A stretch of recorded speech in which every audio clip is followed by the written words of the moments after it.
Turkish drone strike has injured 4 people in North and East Syria in the latest of a series of attacks against the autonomous region.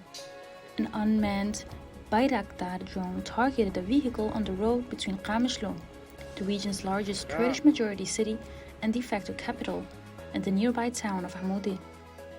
3 of the 4 people injured in the attack were women, named locally as Dalia Sheikh Rosa Hamo, and Renifa Hamidi. Chauffeur Lezgin Abid was also among the wounded, all of whom have been transferred to Qamishlo hospitals for treatment. Mr. Abid was recovered enough to speak to the press and describe the assault. He said,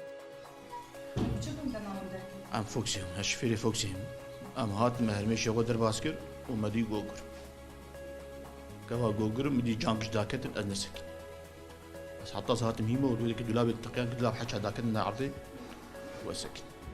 I'm a minibus driver. We heard an explosion as we were traveling.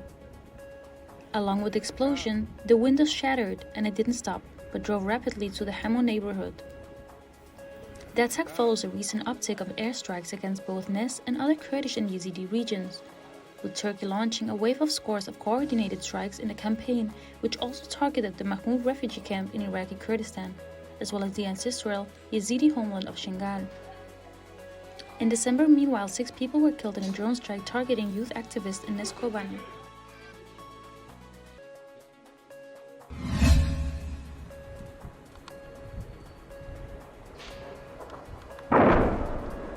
Turkish tanks, shells and mortars have been targeting Ain Isa with increasing frequency in the past 2 months, killing 2 and injuring 11 civilians. The bombing campaign has also been causing severe damage to local property and infrastructure, as Turkey continues to conduct regular attacks in violation of a theoretical ceasefire agreement. 1 civilian was killed and 4 wounded in a shelling attack on 22 of January, while 4 more were injured the following day. Another civilian was killed when his car was hit with a shell on 13th of February, according to information provided by Hamid Al-Abid, co-chair of the Tel Abyad Regional Assembly.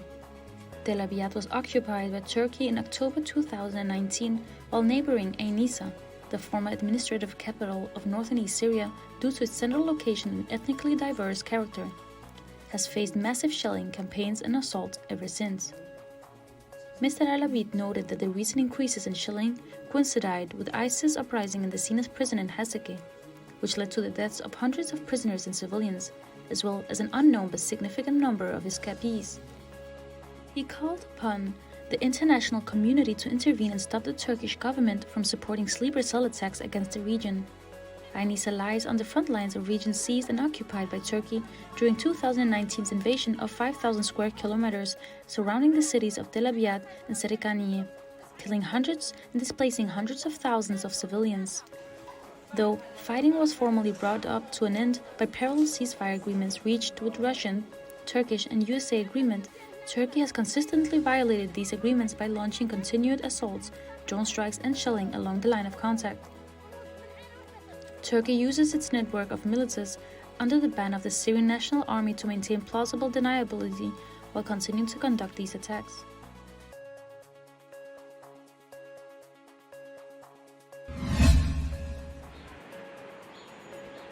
Citizens in the Kurdistan region of Iraq are being forced to queue for hours to buy a few liters of petrol, which is provided by the federal Iraqi government.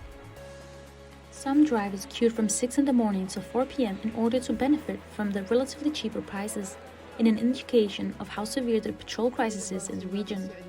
Hundreds of vehicles have formed queues in major population centers such as Suleimania to purchase petrol for the relatively attractive price of 660 dinars per liter. Meanwhile, petrol provided by the governing authorities in the KRI, also known by its Kurdish name of Bashur or South Kurdistan, costs over 1,000 dinars per liter and is of lower quality. Bashur's oil wealth is largely controlled by a handful of members of the Barzani family and other close to the KDP, with ordinary citizens seeing little benefit from the region's natural resources. Meanwhile, many locals are struggling to afford basic necessities, not limited to petrol. The KRJ has suffered recent waves of protests by teachers, students, and others affected by an economic crisis which has also driven thousands of Kurdish refugees to Europe, many of them losing their lives in the process. The Kurdistan Democratic Party wants to retain control of the fuel industry in order to benefit the relatives and family members of the governing parties, said local driver Karim Ali.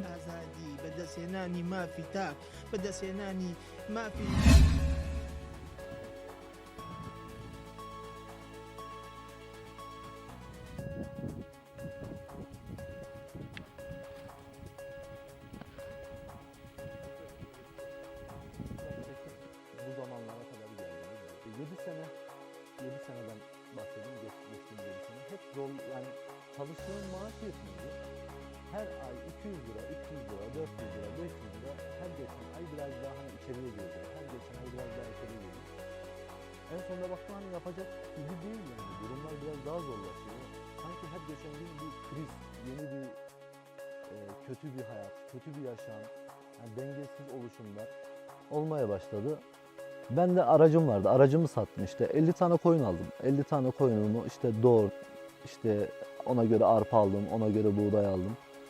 Derken işte bir arkadaşın sürüsüne koydum bu köyden birisinin. Orada biraz çoğaldılar. Ondan sonra geldim başında durmaya başladım. Bu şekilde işte hayatımızı ilerletmeyi düşünüyoruz da ama bu zamanda şu devirde yaşamı ilerletme değil, geriye gitmemesi için de elimizden geleni yapıyoruz. Çünkü durum gerçekten de çok kritik yani. Yaşamla alakalı hiçbir şey kalmamış. Yani bir ekmek almak için yani 2250 bir ekmek fiyatı. Yani çok üzücü bir durum. Yani ben üzülüyorum. Tek yani kendime değil. Çoğu insanlara üzülüyorum yani. Çoğu insanlar çok zor durumda. Yani burada kalan ailelerden bahsediyorum. Onlara yardımcı olmak.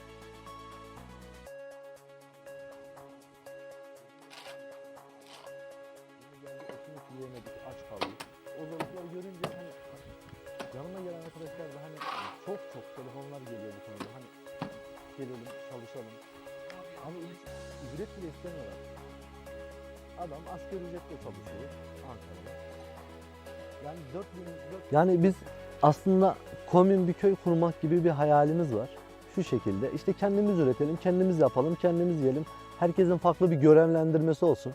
İşte birisi gitsin tavuklara baksın, birisi gitsin yumurtaları toplasın, birisi gitsin suyunu ilacını versin. Yani artık çağ, zaman, vakit o şekilde. Yani kendin yap, kendin ye, kendin çalış, kendin ye. Çalışabildiğin kadar. Tam 30. Bir 15 gün önce camide kaldım. Geceleri girdik, sabah namazına önce çıkıyorduk. O da nereye kaldı? Sağ olsun arkadaşın telefonu çıktı, çağırdı. Gelin burada ne var? Elektrikli paylaşım. O şekilde geldik arkadaşım. En kötü bir elektrik faturası 7-8'den aşağı gelmiyor. Bir de en kötü bir evde kiraya oda oturmuş olsam 1,5 lira. Hesaplasan zaten yeme içmeye doğru düzgün bir şey kalmıyor. Birbirimize destek oluyor şu anda. İşte. Bayağı bir yükseldiğinde şoktayım. Üzülüyorum, evet. İnsanlar nasıl geçinecek, nasıl yapacaklar, ne yapacaklar? Geçim ölme kalmadan daha üstün bastı. Daha üstün bastı. Yani ölmek daha güzel. Yemeklerimizden hep kıstık. Yani yarının yarısına kadar hani belli bir ölçüde diyet yaptık diyelim. Her şeyden.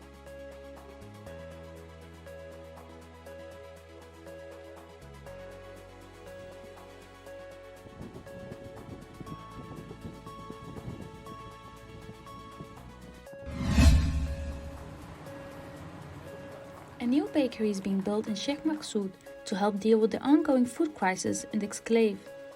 The isolated Kurdish neighborhood, which is structurally linked to the autonomous administration of North and East Syria, though it lies in the center of Aleppo, controlled by the Damascus government. A bakery called the Martyr Square Bakery is to open in the district, selling packets of bread at a subsidized price of 200 Syrian pounds. It's the second bakery in a month to open in Sheikh Maqsoud as part of a campaign to help locals combat the ongoing economic crisis in Syria. Narin Ibrahim, co-chair of the Neighborhood Social and Economic Institute, said, "Amidst difficult conditions and the imposition of an embargo on the neighborhood, the opening of this bakery is a great achievement." Bread is the local staple and eaten with every meal, particularly for ordinary families following the outbreak of the civil war in 2011. The AANES distributes subsidized bread in all regions under its control, meaning they have avoided the worst of the hunger crisis which has struck Syrian government areas and other regions of the control. Nonetheless, locals have complained about the quality and availability of subsidized bread.